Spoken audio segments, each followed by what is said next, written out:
Hello and salam KMR. Hari ni aku nak cerita tentang kompresor, benda yang paling banyak orang salah guna semasa rakaman dan juga mixing. Secara amnya, kita ada 4 jenis kompresor. Kebiasaannya, kalau kita buka door, bundle dia selalunya akan datang dengan kita panggil VCA COM. Okay? Voltage Control Amp. Atau vintage-nya yang seperti DBX, SSL, NIF, ni semua VCA COM.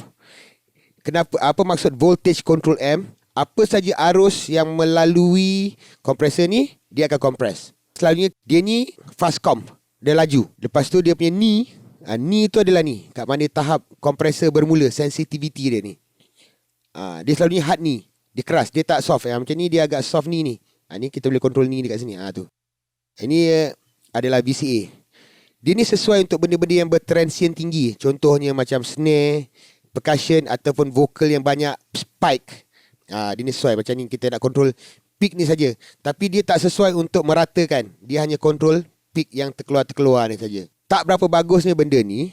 Dia ni kalau kita salah guna, bunyi sound kita akan nipis. Kadang-kadang dia terlalu bersih. Tapi terpulang pada apa yang kita cari. Tapi VCA ni paling mudah guna. Pasal selalunya kita tak pernah nak usik dia punya attack atau release. Kita hanya control dia punya threshold.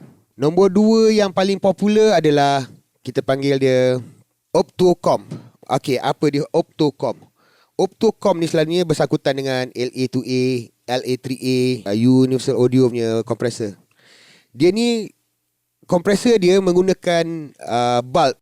Audio yang terhasil akan masuk ke dalam bulb. Lagi terang lampu tu menyala, maknanya lagi kuat dia akan kompres. Jadi dia tidak setepat VCA. Dia ni agak slow sikit. Attack dia pun agak kadang-kadang macam ada yang jenis macam K1 ni dia agak slow attack sikit. Dia bukan laju sangat. Release dia juga amat slow. Jadi dia tak sesuai untuk benda-benda yang high transient macam snare, percussion. Tapi dia sesuai untuk vokal, untuk kita meratakan. Maksudnya kita meratakan vokal jangan ada kuat pelan. Dia bagus untuk vokal, lagi apa? String atau piano. Kalau piano tu main laju macam ceng, dia tak sesuai. Tapi kalau piano tu main melody, lullaby, LA2 ini amat sesuai. Kita boleh letak dia banyak, tapi dia tidak akan kedengaran macam kompres. Dia akan overall akan rata. Atau ada kata lain kita panggil dia akan kompres average level. Average level dalam maksud lain adalah dia akan kontrol kita punya RMS. Okay? Kelemahan dia pasal kita tak boleh kontrol dia punya attack dan release kerana diikutkan yang keterangan lampu bulb yang di dalam dia tu. Lagi terang lampu tu, lagi kuat dia kompres. Dia akan bunyi seakan-akan bunyi macam pumping. Kita nak salah kompres, dia akan bass kita akan kuat. Itu je kelemahan LA2A. Tapi dia ni adalah salah satu kompresor yang paling mudah kita guna dan kita akan dapat sedikit vibe analog vintage tu. Untuk yang ketiga, ini yang paling banyak digunakan di dalam studio-studio dan salah satu favorite aku juga. Ia adalah kita panggil dia 1176. Dia ni paling banyak digunakan dan paling overall dia multi-purpose. Tapi paling susah guna pasal kita kena control kita punya attack dan release sendiri. Okey, apakah dia FET? FET tu adalah chipset. Maksudnya audio akan melalui satu chip di dalam dan daripada situ dia akan mula kompres. Satu lagi, 1176 ni dia fixed threshold. Maksudnya threshold tadi ya kita buka satu. Okey, threshold ni yang kita control berapa banyak kompresor ni, dia tidak boleh bergerak macam ni. FET tidak boleh bergerak. Dia stagnan satu tempat. Untuk kita kompres, kita kena tambah volume di sini. Dan untuk aku, kompresor ni lebih pada advanced user. Kegunaan dia utama dia yang paling sesuai dia untuk dapatkan punch. Kalau macam kita letak dekat kick tu, memang kick tu akan menonjol. Kalau kita letak dekat snare, snare akan menonjol. Kalau kita letak kat vokal, vokal kita akan menonjol. Tapi kita kena bijak mengawal attack dan release. Kita kena bijak mengawal attack dan release.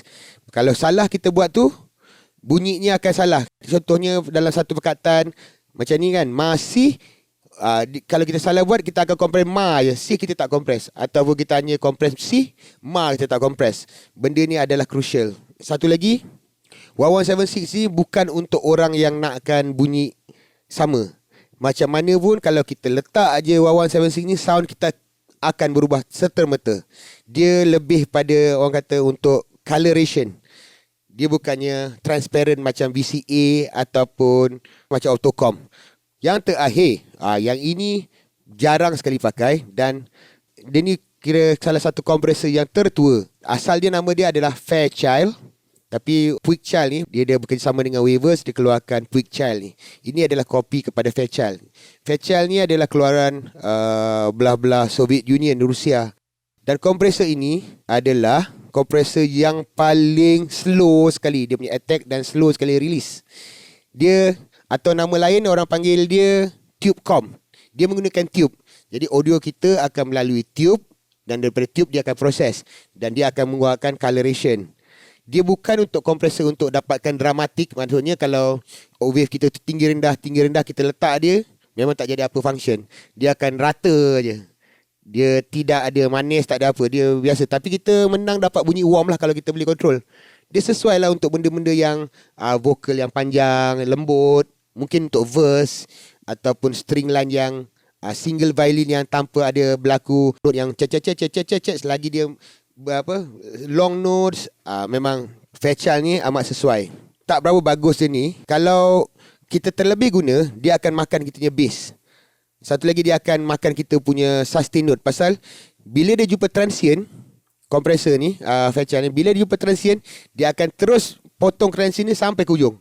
Dia tidak akan naik balik pasal dia bukan dynamic seperti VCA, Opto atau FET. Dia memang slow dan dia memang tidak berapa sesuai digunakan di dalam lagu-lagu moden zaman sekarang. Dia lebih pada benda-benda macam sonata atau opera tu.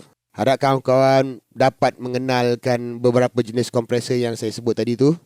VCA, Opto, satu lagi FET. Jadi kegunaan dia terpulanglah pada kehendak instrumen dan lagu anda. Harap kawan-kawan dapat manfaat daripada video ni. Kita jumpa lagi di video akan datang. Bye-bye.